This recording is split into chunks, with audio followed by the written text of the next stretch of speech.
and welcome back to day 2 in our seminar series on TIA Portal version 17, and a very warm welcome back.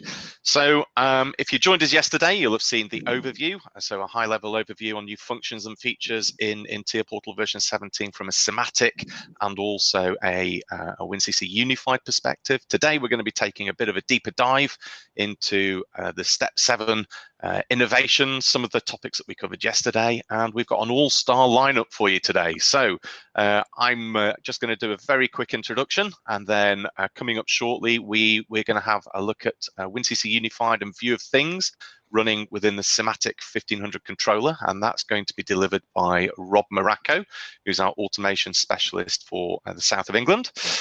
We're then going to be having a look at high availability systems within TIA Portal. That's going to be delivered by Andy Williams, who's our automation specialist for the northwest. Andy's then going to follow on from looking at high availability by going through our safety quick commissioning innovations within version 17. Following on from Andy, Sam Kelly's going to be taking over and covering the new cause and effect matrix programming language.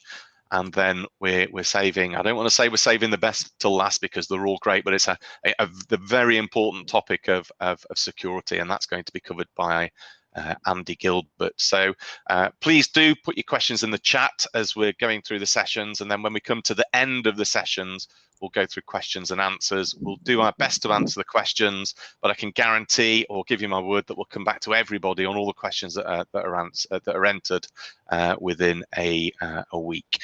So like I say, please do put your questions in. So as per yesterday, the session will be recorded, and a link to the recording will be sent out round about an hour after the webinar has ended.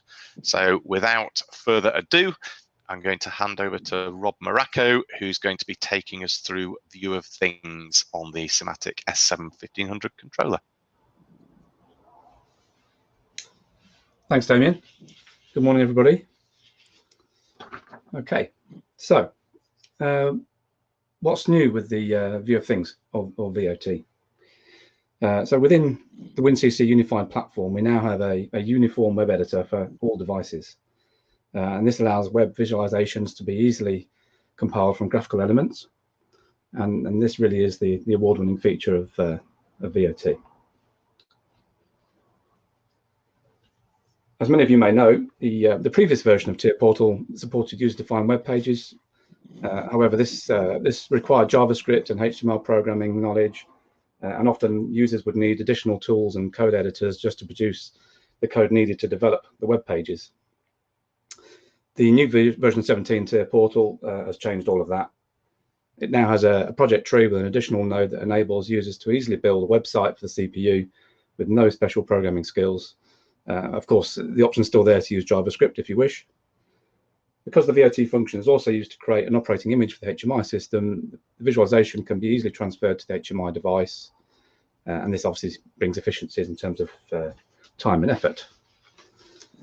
So VOT is all about the simple visualization via a web server where control parameters can be easily monitored and evaluated via the production network. So when it comes to displaying and analyzing the data from a 1500 controller, this integrated web server allows users to run images generated in TIA Portal as web applications. Users just create the images they need for the controller in TIA Portal with the elements supported for the CPU, and again, no programming skills required. They use the same unified style image editor tool for this process that are used for the panel and PC system. So it's all nice and familiar. So some typical use cases. So VOT for CPU parameters, for example, maintenance engineers and diagnosis right on the machine. Web images created in VOT can therefore be used to temporarily monitor and control the most important parameters of a unit. And this could be quite useful. For example, a maintenance engineer could then modify controller parameters if necessary via remote access in the event of a breakdown. So to summarize some of the key functions, basic objects and elements. So all the familiar unified elements are there in terms of I/O fields, buttons, gauges, etc. In the demo, we'll show a quick, simple slider control, which will vary a tag value, which when configured with some dynamization, allows elements properties to change colors at different threshold levels, for example. For CPU performance reasons, I believe there's currently a maximum 10 screen limit, 100 tags, but you'll get a warning which is generated at compile time if these limits are exceeded. But this should be more than adequate for the majority of use cases, I imagine. Direct tag connection, so now you've got simple drag and drop functionality for tag assignment to an element, and we'll see that in the demo too. Basic scripting functionality with JavaScript in screens gives him some additional flexibility and control of the elements. And the demo will see how we use this feature within a user button element to write a value to a tag, for example. User management within the 1500 web server will allow you to sort of personalize access per user in terms of their password and their user read-write tag permissions. V17 enables HMI-like automation web programming, or AWP, but without the need for any Java or HTML programming knowledge. It's important to remember, though, that V17 is not a runtime, but simply user pages that are passed directly from the PLC. It's got a familiar unified style editor, drag and drop functionality. In the demo, we'll see how we can easily drag and drop elements onto a screen. Visualizations can be easily transferred to the HMI device, for example, and this brings the obvious efficiencies. Only requires a TIA Portal engineering license to get full use of all the features, but we do require the 1500 to have version 2.9 or later firmware installed. And that concludes the overview of the view of things. I hope you found this useful and enjoy the demo. Thank you. Hi, my name is Rob Moracco and I'm currently working within the Digital Industries team. So in this demo, I'd like to show you the configuration steps required for a simple view of things or VOT project in version 17 of TIA Portal. I hope you find it useful. So for the purposes of this demo, I've already added a S7-1500 into TIA Portal with a single data block and allocated some tags that I want to use in the VOT application. Now, as VOT is a web application running in the web server of the S7-1500, the first thing we need to do is go to the General tab and activate the web server by selecting both of these checkboxes. Next, under User Management, we need to add our users and passwords and configure our web server access rights for those users. So here you can see I've added myself as a user and selected both read and write web server access rights to the PLC.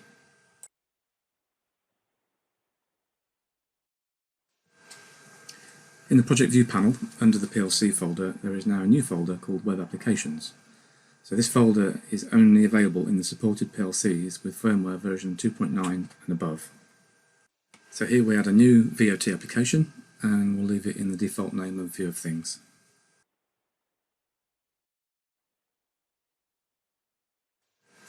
So what we need to do now is to add our VOT screens. And for the purpose of this demo, we're going to have two screens. And that's just to demonstrate how easy it is to navigate from one screen to another. When you now select a screen, the editor appears, and this editor should be really familiar to anyone that's previously used WinCC Unified, as it has very similar functionality in terms of drag and drop, etc. As you can see, I can drag one screen as an object into another, and this automatically creates a navigation button between the two. So now we want to get something onto our screen.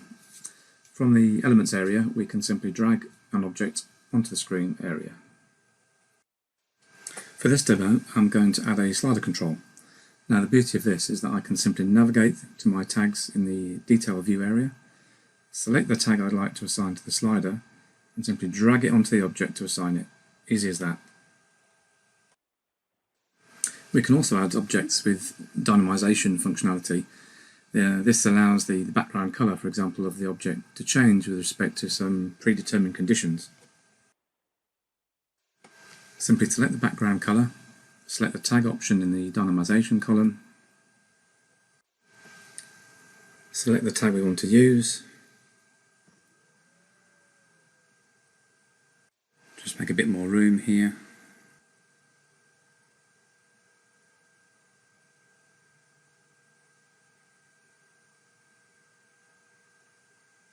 Then in the type we select range.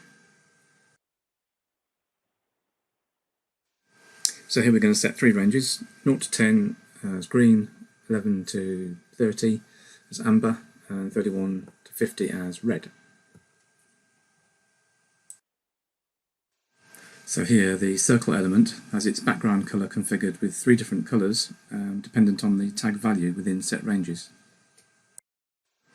But of course we can also add elements which can be controlled with JavaScript. So here, for example, I'm putting a button on the screen which I'm going to create as a reset button, which will reset the tag value of the slider control. So type the text there for reset, and then in the events we can say click with left mouse button, we get our JavaScript window, we right click on a line to get snippets, HTML runtime tag, and then right tag. Now the tag value there, we can just navigate to our tags, copy and paste tag name,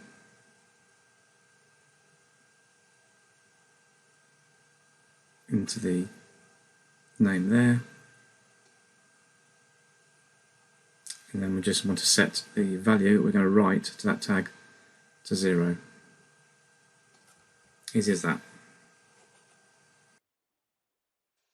So now we just need to compile our VOT application, and this has to be done separately to the PLC compile. We simply right click on our VOT application and select compile.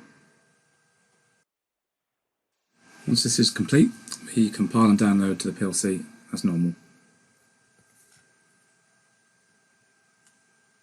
However, before we select load, we must check the web application drop down and make sure we've got download to device selected for the view of things. Now, if there's an application already in the PLC, that will just give you the option to update. And select finish. So once that's all done, we can view our application in a browser. I'm using Chrome in this example, but of course you could use Microsoft Edge if you wished. So in the address bar, we simply enter the IP address of the PLC, followed by the VOT application name, and this name must be preceded with a tilde symbol and followed by index.html. It should then be presented with the browser window for the user login. Simply add the username and password, and there you have it. There's our VOT application. We can now use the slider control. You can see the tag value changes. It goes beyond our first threshold. Circle changes colour, and again with the upper threshold. And by pressing the reset button, we reset that tag value to 0. And there you have it. I really hope you found this quick tour of V17 VOT features useful. But please forward any questions you may have into our UK support team. Thanks for watching.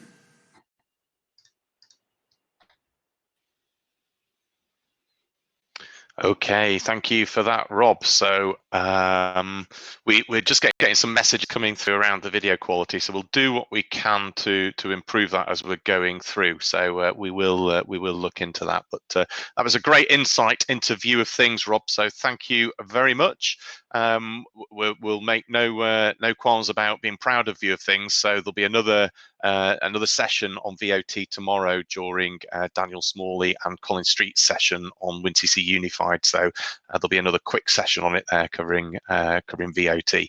So without further ado, we'll be handing over to Andy Williams, who's going to be taking us through high availability platforms within the S7-1500 portfolio. So over to you, Andy. Hi, thanks for joining us for this session this morning. And as Damien just mentioned, we're going to be covering the redundant controllers in this session.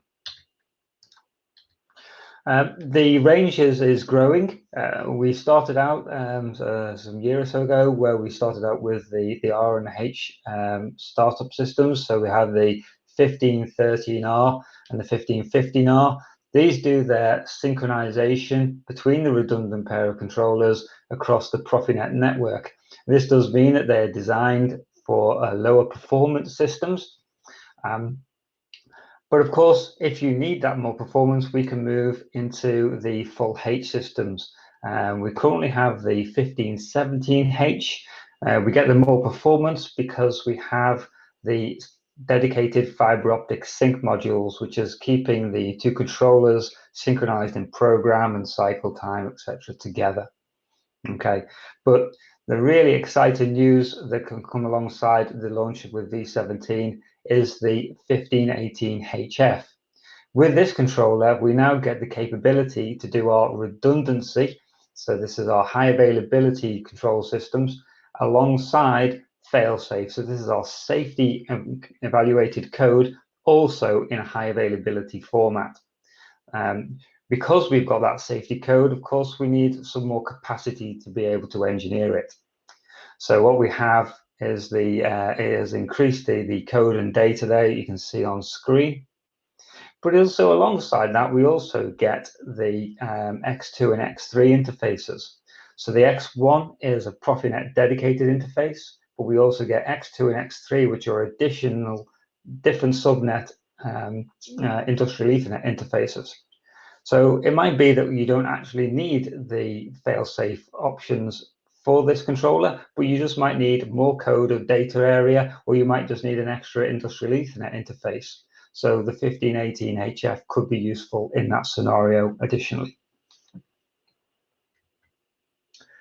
Okay, so now we're going to focus a little more heavily on just into the new 1518 HF. And first of all, this controller, why have we released one right at the top end? So we've gone right at the top end to make sure that this controller is capable, fit for the biggest and most demanding of applications. But watch this space. As we go further down the line, we will release additional smaller modules, which will be more cost effective in smaller situations. We also get in this controller fast commissioning mode as well, which I'm going to touch on in my next webinar. So I won't go on about that too much. But also we get the synchronization across dedicated fibers. This means that we get a bumpless switchover, very, very performant. But what we'd also need to think about here is making sure that the application that you decide to use this controller in, or any of these controllers in, are also suitable. So what we ask at this moment in time is that if you have an application for high availability or high availability with safety, please come and talk to your local Siemens representative, whether that be a salesperson or whether that be one of us on here today as application specialists, and we can guide you through and make sure that you have a great experience with these controllers and it is suitable for the application you choose to use it in.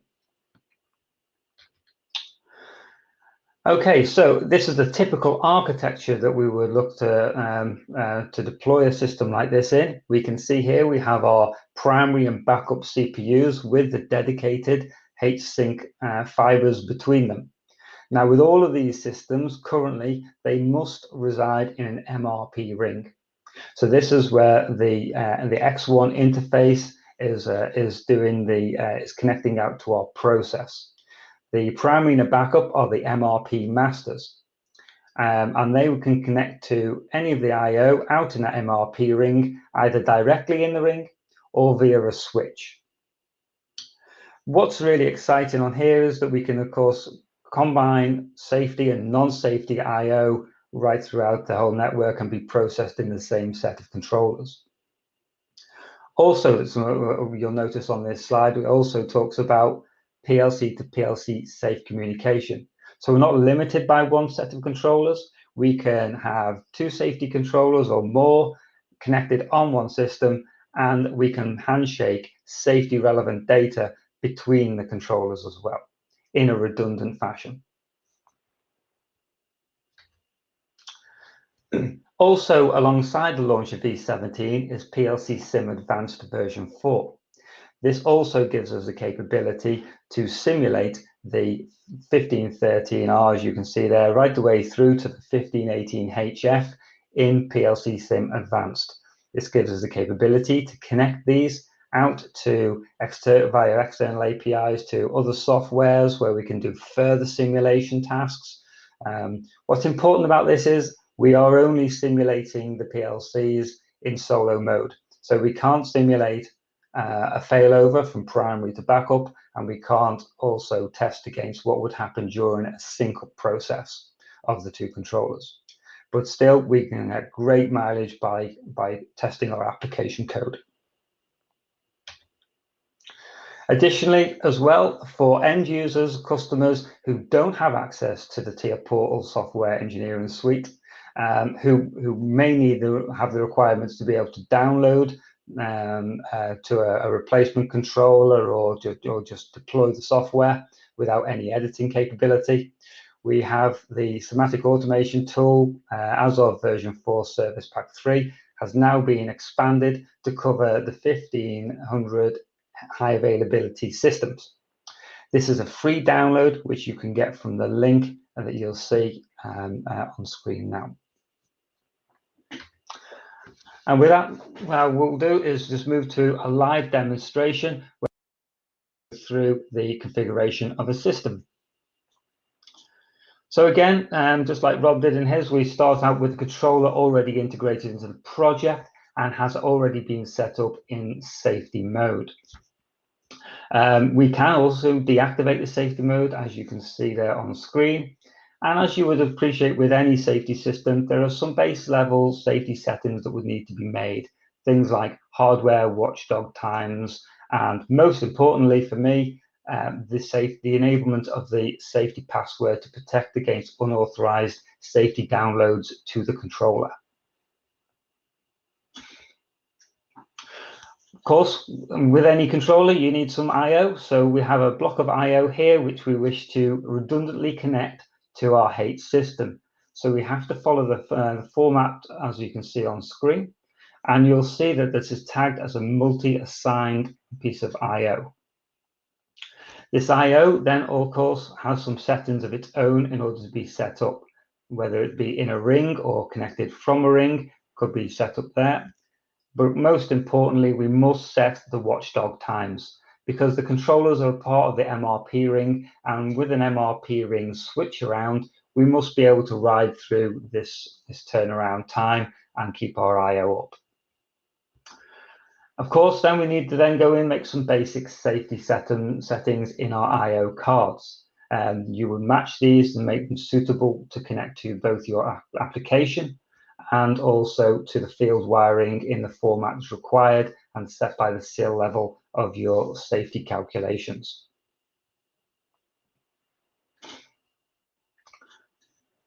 Once you've done that, of course, the next step would be to go through and look at the safety administrator, where we would do the basic safety setup of the system. In here, you can see the collective safety signature and also separate signatures for both hardware and software, so we can see what has been compiled and what hasn't. Under the settings, there are some base level settings that we can make, including activation of F-change history. The actual code alteration could be protected by a password, but also there's now the possibility to protect this on a user basis for the project as well. Finally, when we look in the other settings here, we can also see we get a safety signature for each and every block of safety code, including subfolders as well now. So tracking down where changes have been made couldn't be easier. Finally, we come into the safety runtime group, where we would set our cycle time and any warning and maximum cycle time operations of the runtime block. There are now also functions that can be called in the standard area of the code in order to protect, in order to reset a warning, not an overcycle, but a warning of the safety code as well. So this can be executed in the standard area of the controller.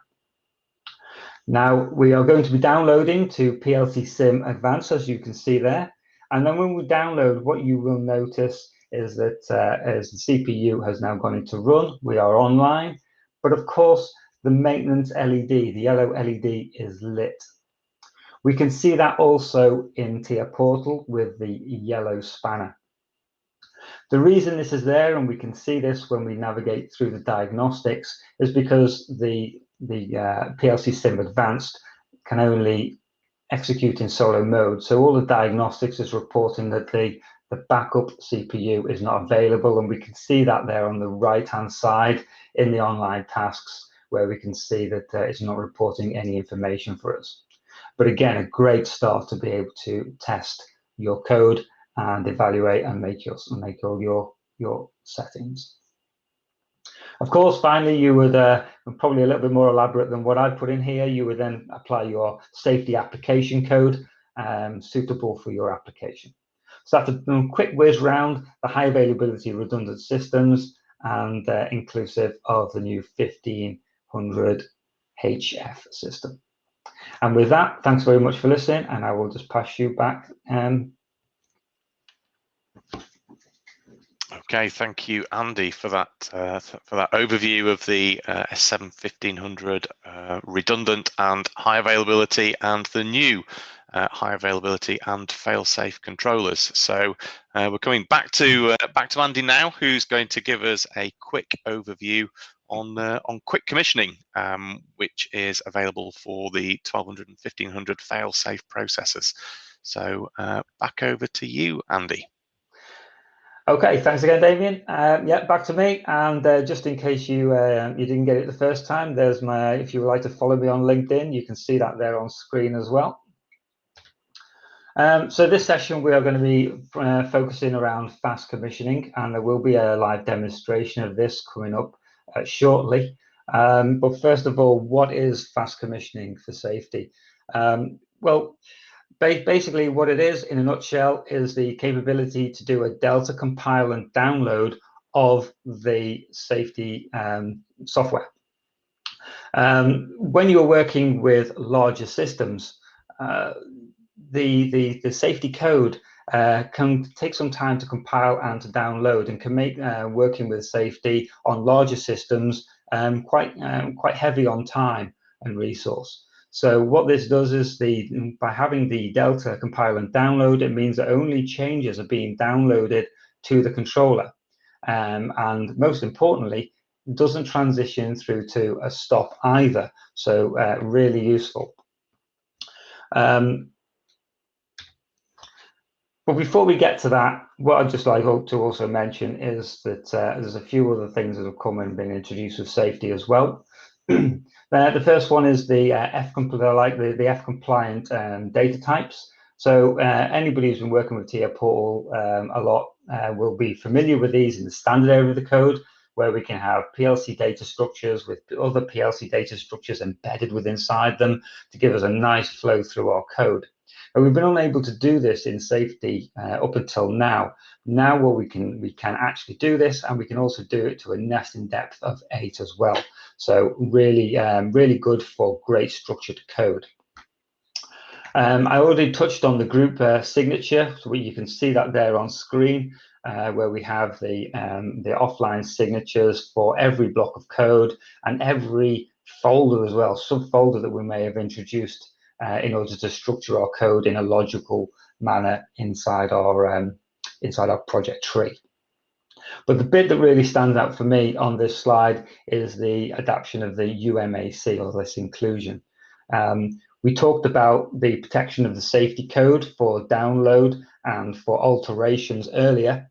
What this does, rather than having it as one common password, we can now introduce the individual user to have different rights and different capabilities to do different things inside our project. This includes safety. So it may be you have some personnel who are safety certified, who you want to have access to that in that project, and some people who have access to the project who are not safety certified. So we can differentiate on the individual now. So really, really good. And with that, I just want to now move through to the live demonstration, and we can show. Okay, once again, we will start off with a pre-built PLC, which has been enabled for safety and is currently running, and you can see we are statused and online. Again, we're using PLC Sim Advanced version 4, and we can see the controller is all green lights, happy and healthy. Additionally, hopefully you can see that on screen where we've got the safety signatures, and we see the offline and online is all matching. And we also have some areas here where we can make the settings for fast commissioning. Before we get there, though, we have to tell the controller fast commissioning is allowed, and also the disabling of the safety software. We do this now. Previously, this was with a button. Now we have a timed off. So if this time ever expires, what will happen is the CPU will go into stop. So it's just a time restricted safety disabled mode. We have to download these settings that we've changed down into the controller before we can even begin to use them. Now those settings are in, what we can now do is go into this, back into the safety administration. Okay, we will go online and then we'll just review the safety signature, and we'll see that that will have changed, but now at the moment we are back in our happy, green, healthy state. Now that we've enabled these settings, what you'll see is we now have the disable safety mode button available and the fast commissioning button available. So to get the use out of fast commissioning, we must first disable the safety mode. Now we can do that there with the button, or if we were actively moving around through our safety code and we decided we want to push a value in to do some testing, okay, this would then give us a prompt to say, hang on a minute, your safety mode's active. But if we say, yeah, that's okay, I understand, I get the opportunity at this point to switch it into disable safety mode.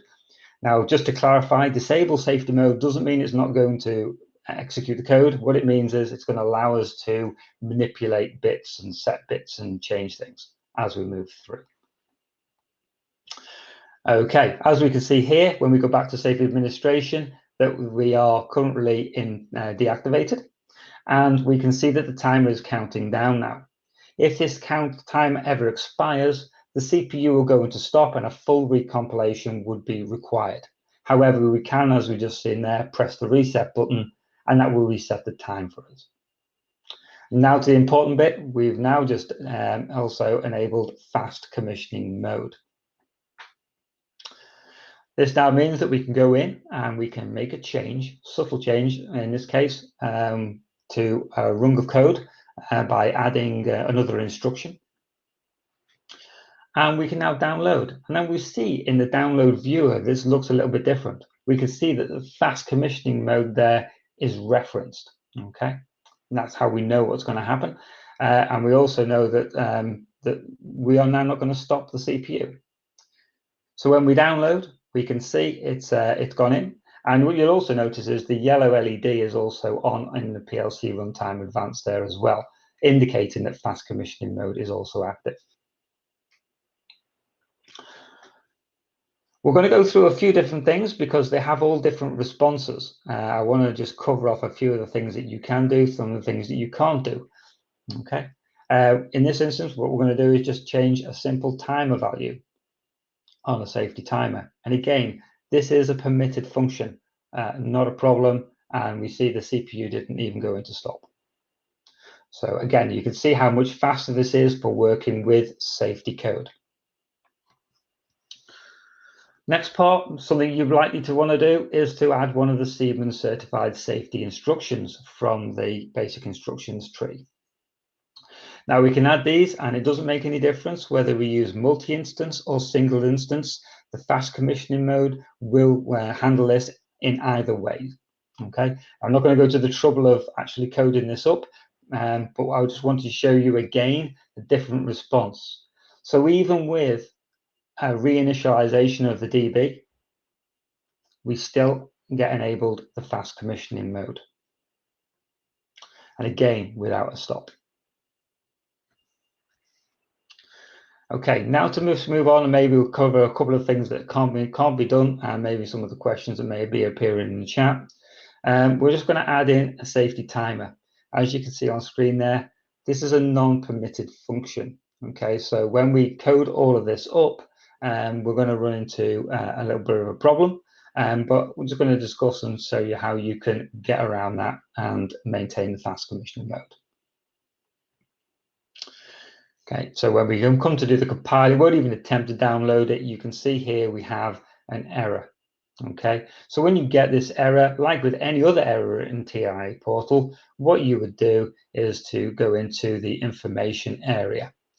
When you look into the information area, you'll see that this is now not permitted, and it will tell you it is due to fast commissioning mode as being enabled.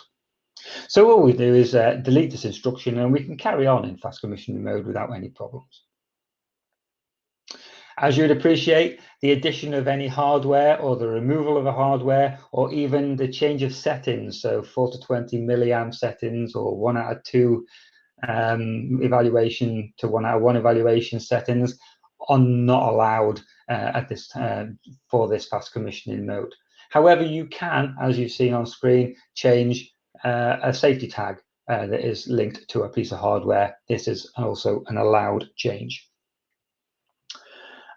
Just to cover off the Siemens standard safety functions as well. So things like the emergency stop has a T-off, timer off built inside of it.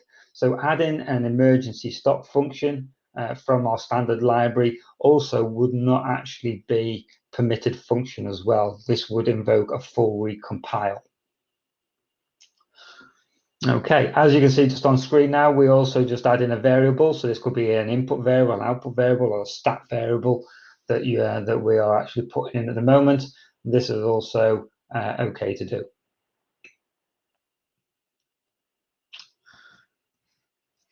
Okay, there are all the safety changes that we've covered. I think there's quite a lot we've done there. But well, what happens when you've finished? Okay, so go back into your safety administration. And in here now, what you'll see is that we've got no safety signature. You can see that clearly at the bottom. Now, what we need to do then is deactivate the fast commissioning mode. Now, one of two things will happen here. Either your time will time out and then you'll have to do a recompile because your CPU is in stop anyway. Or if you need to do that beforehand, you can, of course, go offline, do your own compile and download back down to the controller, which will then, of course, as you'll see in the viewer here, you will need to stop the CPU, do a full recompile and a full download. And you can see it doesn't say fast commissioning anymore. Once we've done that, we restart the module. We will go back into the safety administration, but now what you'll notice is because the deactivation has been turned off, the yellow LED is off on the controller again, and our safety signature is now resumed, and we are back in a workable state or finished state.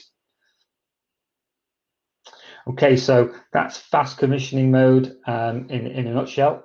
Hopefully you've enjoyed that session and you'll find that useful, and I'll pass back to for the next webinar. Okay, thank you, Andy, for that introduction into fast commissioning. So we'll cover some of the questions that have been dropped into the chat at the end of the webinar. But without further ado, we're going to move on to Sam Kelly, who's going to take us through the cause and effect matrix. Over to you, Sam. Thank you, Damien. Yes, good morning, everyone. My name is Sam Kelly. I'm the automation specialist for the Southwest region. Here's my email address if you wish to reach out to me on there. I also have a LinkedIn presence, so you may search for me and send me a connect request if you wish. So I'll be covering the cause effect matrix, which is a brand new feature with TIA Portal version 17. So first of all, why is cause effect matrix so awesome? Well, first of all, it gives us a really easy and efficient way of programming up some processes. So you can see here from the little screenshot I have, it's a visual editor, and we don't need to have any high-level programming or language skills necessary. It also makes debugging really easy as well. So you can see here we're in the monitoring mode, so we can visually see which causes are holding up perhaps our process actions from occurring. So it's a very, very nice way of seeing our debugging environment. And also it's available on both the 1200 and the 1500 PLC. So we don't discriminate between either of those. So for the perhaps smaller projects that you might have going on, you might deploy 1200 on there. You can still use CEM. Also, it's backwards compatible with older firmware as well. So long as you're in TIA Portal version 17, you can add cause and effect matrix to 1200s from version 4.2 or 1500s from version 2.6. Also, at the moment, it's just available for standard process code. We don't have any fail-safe capability with CEM at the moment, but this is indeed in development and planned and will be coming soon. So we'll just move over to a little demonstration of this.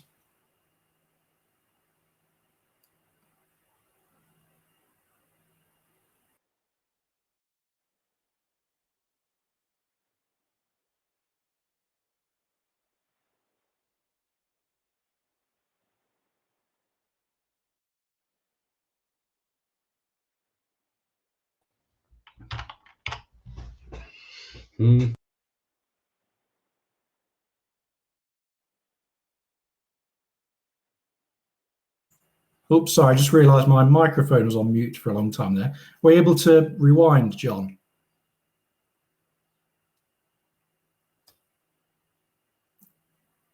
Yeah, okay. So here we're just adding the new function block called transfer car, new language CEM, obviously. And then we're presented with the CEM editor. So on the left-hand side, we have the causes column. And then on the top row, we have the effects column.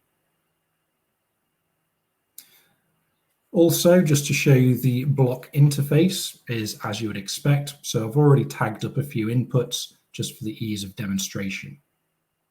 So what we're going to do, we're going to create our first cause. In this case, we're going to evaluate an auto push button or an auto on. And we're going to use a logical operator in the form of an AND. So we're going to monitor two inputs.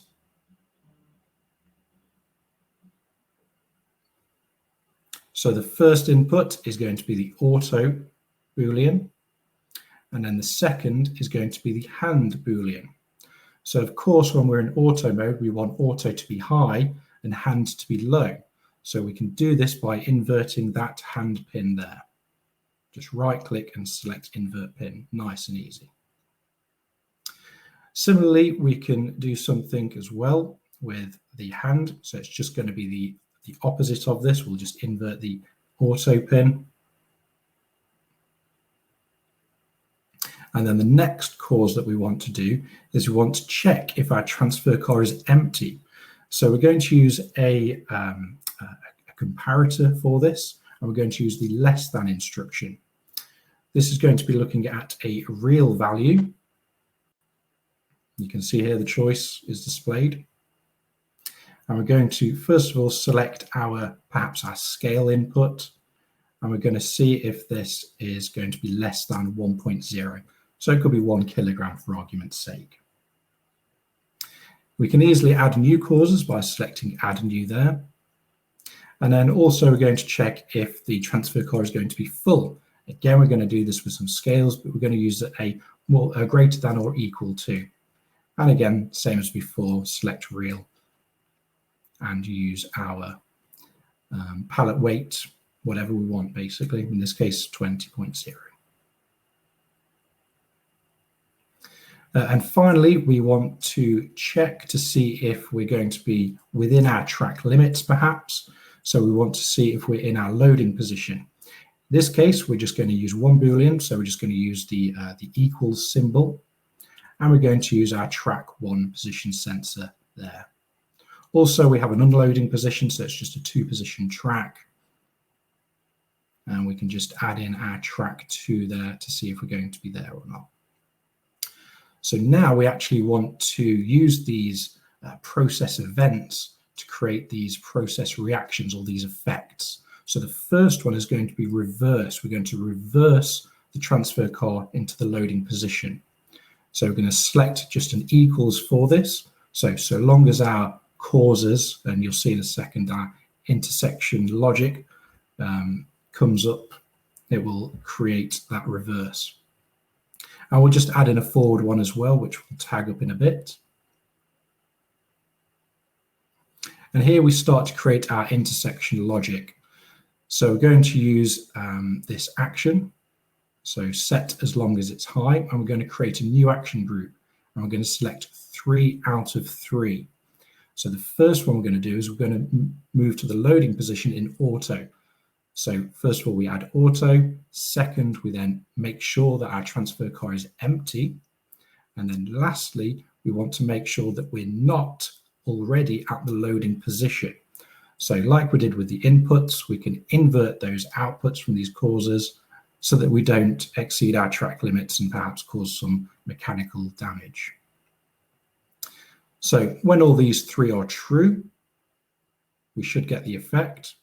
At the moment, this isn't the case because we don't have the system in auto at the moment. So we just push the auto push button and it moves to the track 1 position. And when it reaches there, it goes low again. So we can see we're already at track 1 and our inverted output goes to low.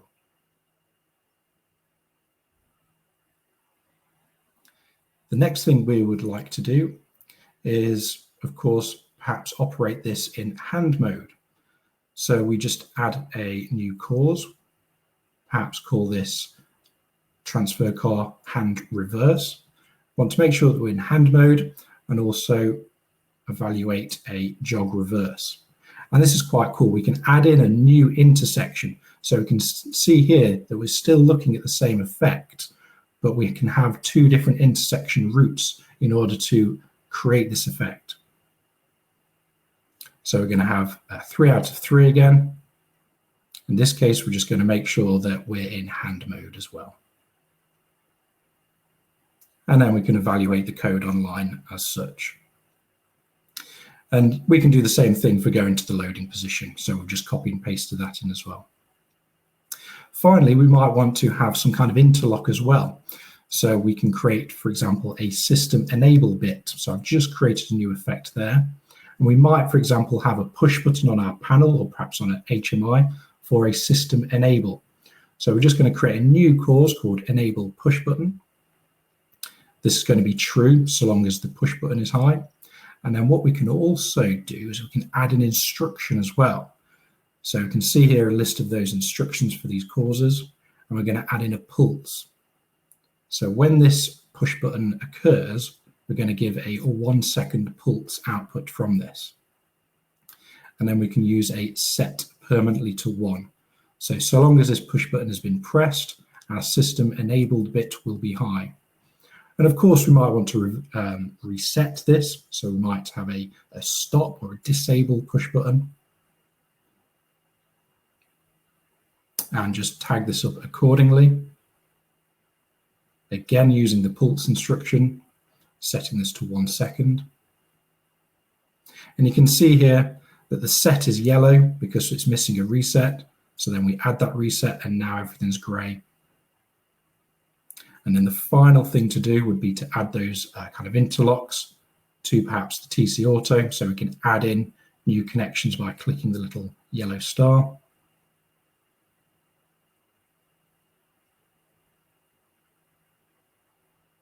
And then we can enable and disable our system.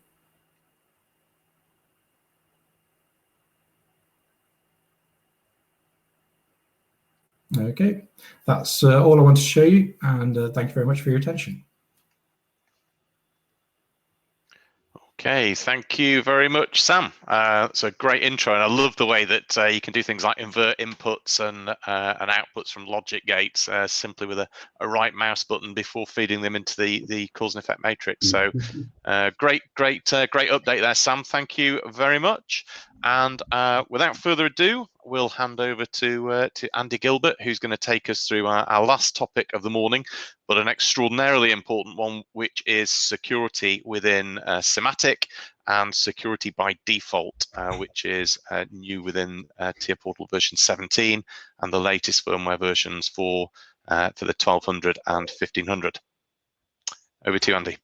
That's great. Thank you very much for the introduction there, Damien. Well, good morning, everybody. So we're going to talk about for the next sort of 12 minutes or so the enhanced security features in version 17. So to start with, things are very different in version 17. What you will notice from the outset is if you drag in a new 1200 or 1500 CPU at the latest firmware version, you will be immediately presented with a wizard. Now, it's simple, very, very simple, 3-step wizard. The key to it is what it's trying to achieve is 3 very straightforward objectives. we're trying to guarantee the confidentiality. Trying to guarantee the confidentiality of the data.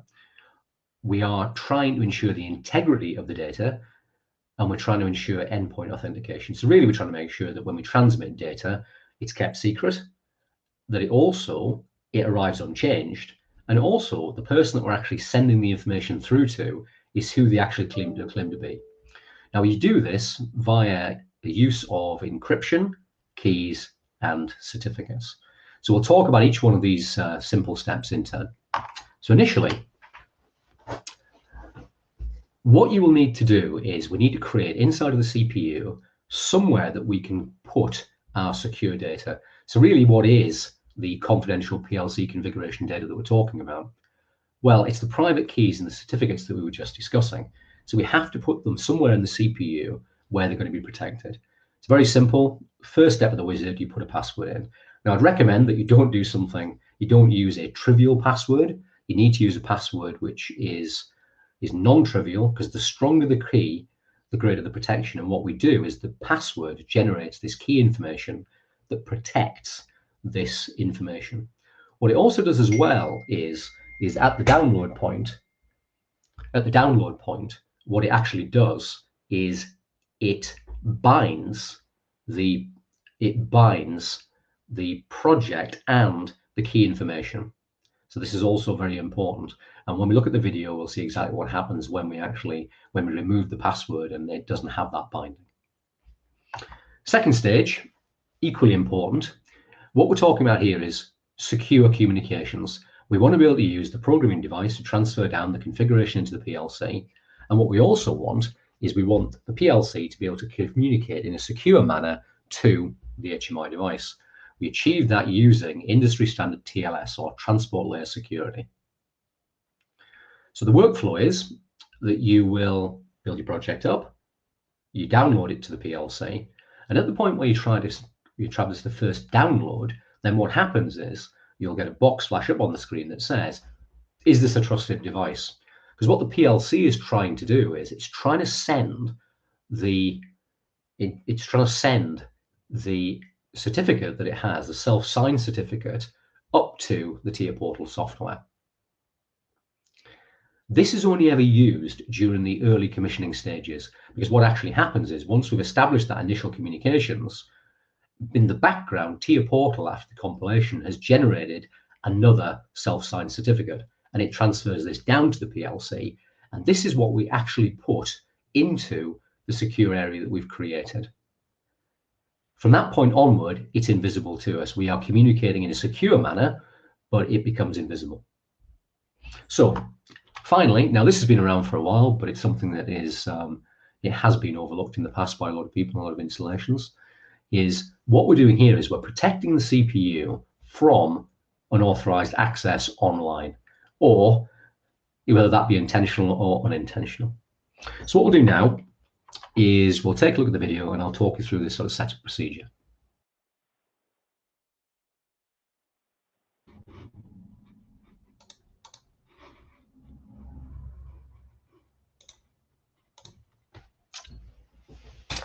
So what we're going to do, so we've got something to compare against. We're actually going to add in a 2.8 CPU. So we are in version 17, but the CPU that we're adding is an earlier firmware version. Now, the reason we're doing this is we've got a point of comparison, because what will happen is when we actually add in the 2.9 CPU, this will be the point where we actually see the wizard come up. So those that aren't familiar with the configuration of our processors, this is, as you would have expected, it's a firmware 2.8 CPU. There's nothing unique, nothing's changed inside of there. When we actually go to add in the 2.9 CPU, we'll be presented with the wizard. Now then, what I'd advise is you're probably going to be tempted at this point when the wizard pops up to cancel out of it. We call this security by default because that's exactly what it is. If you compile now, it was expecting you to make some decisions. If you cancel the wizard, you're going to have to rerun it because you're going to have to make these settings before you can compile and actually do a download. So inside of here, we're comparing against the original version. You can see that there's some new settings in there that we didn't have before. And you'll notice that a lot of these I/O fields are currently blank. The reason is that when we run the wizard is doing all this configuration. It's doing a lot of work in the background in order to achieve the settings, the secure settings. So what we're actually doing here is I would recommend that you choose a non-trivial password. The reason I've done this is because here we're setting up the confidential area in the PLC. You'll notice a little red box flashes up. What this is telling me is that the password does not conform to the security policy settings that have been configured in TIA Portal. So in case you're wondering where they are, you'll find those in the settings, password policies, and you can see here the trivial password I selected doesn't conform to the settings.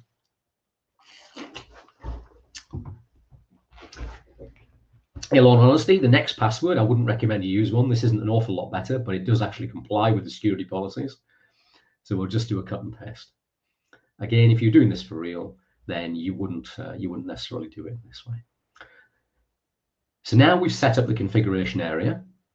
This is secure communications. There's not a lot to change inside of here, literally, but what we do have is the ability to be able to communicate with legacy devices, those that are not version 16 or 2.9. Inside of here, we're going to configure this for read access protection. Once again, I'm doing a cut and paste. I wouldn't recommend that you actually use the password that I used in the first instance. This should be something completely different, but I've done it just for the sake of this video. And then we get a summary of what it is we've actually set up, which is nice. What you'll now find when you go in here is that these fields have been completed for us. The most interesting bit is the fact that it has created certificates that we are going to use for secure communication. We'll do a compile and we'll download to it. This CPU hasn't been used before. So when we actually try to initiate the download, it's going to come back and tell us that this device is not a trusted device as it is right now. We have to trust it. So the PLC is trying to give us its certificate. Really, this stage should be done face to face, so to speak. You should be in front of the processor. We're quite happy now. We're convinced that it is a Siemens PLC and that we're happy to accept it as a trusted device. The next bit that's not quite familiar is the fact that it's now asking us for an additional password. Now then, this is the password that we gave for the secure data area. It's really important that the secure data area password matches the password that you entered into the wizard. If it doesn't, you will not be able to put the CPU into run. So now we've downloaded it and put it into run.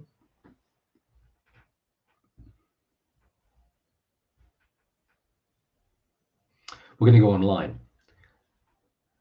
You won't be asked again for any password information. We've now got a secure connection.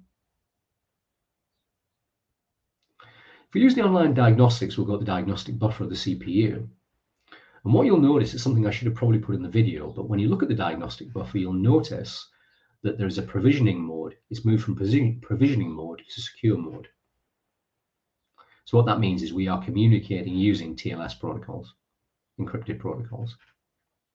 I can stop and start the CPU. The reason I'm doing this is because we're going to look at a scenario whereby we have an S7-1500 in a panel that we've decided to replace. Under normal circumstances, we would just simply power it down, take the memory card out, pop it back on and turn it on. I'm simulating this. I'm actually deleting out the password that I've put around the confidential PLC configuration data area. So this is what I'm actually simulating. This is you taking the memory card out and putting it into the new CPU. What you'll now find is that the PLC will not go back in to run. And that's because you get a warning message in the diagnostic buffer. As far as it's concerned, it's missing this information. And as we mentioned right at the outset, the PLC compilation, after you put the password in, it binds to the key that's been generated using the password. Pop it back in, and the CPU will be happy, and it'll be healthy, and it'll go back in to run. It's really important. As I said, there are various ways that you can actually put this password back in. I'm choosing to do it online. You could do it using a memory card, for example. So there are lots and lots of different ways that we can do this. I'm just doing it because I'm already inside a TIA portal.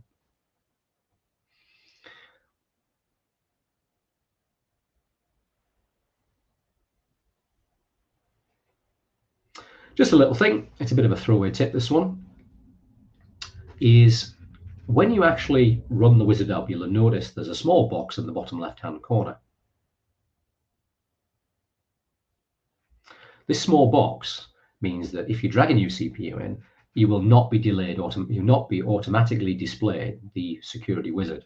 Just a little thing, you could just rerun the Start Security Wizard button at the bottom, but just to explain, we've also included an option at the top here, Options Settings, and then what you will find is under Security and Default Settings, there's a little tick box there you can use to turn it off. So if you turned it off by accident and you want to turn it back on, you've got a couple of options. And that is it. So thank you for your time. It's very simple, easy to set up. So if you have any questions, then please pop them into the chat or in the questions. Okay, thank you, Andy. That was fantastic. I'm sorry, everybody, that we've overrun slightly, but I'm sure it's worthwhile just to understand the importance of security and our new secure end-to-end encryption mechanism using state-of-the-art TLS 1.3. And all this, of course, forms part of our defense in-depth approach to security. So it's just an additional layer in defense in depth. So. What we'll do, because we've run slightly over time, if we just take a couple of questions. So I don't know, John, if you want to pick any questions out that stand out. Like I say, we will get back to everybody. Over the next week with answers to their specific questions that have been dropped in. So a question from LC to start off with: is CEM part of the normal engineering license or require additional license? So Sam, do you want to answer that one?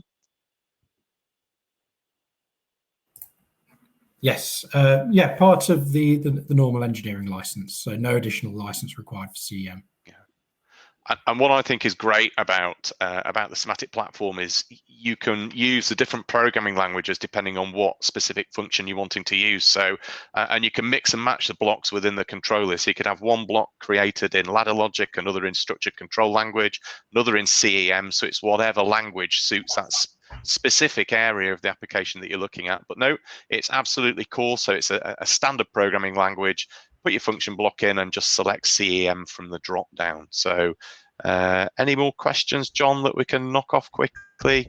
Can we generate alarms in WinCC Unified project for view of things? So anybody for that one? God knows. No idea. Right, we'll come back to that one tomorrow. So we'll answer that one in tomorrow's session. So thank you for that. Like I say, I hope you've enjoyed today's webinar and yesterday's.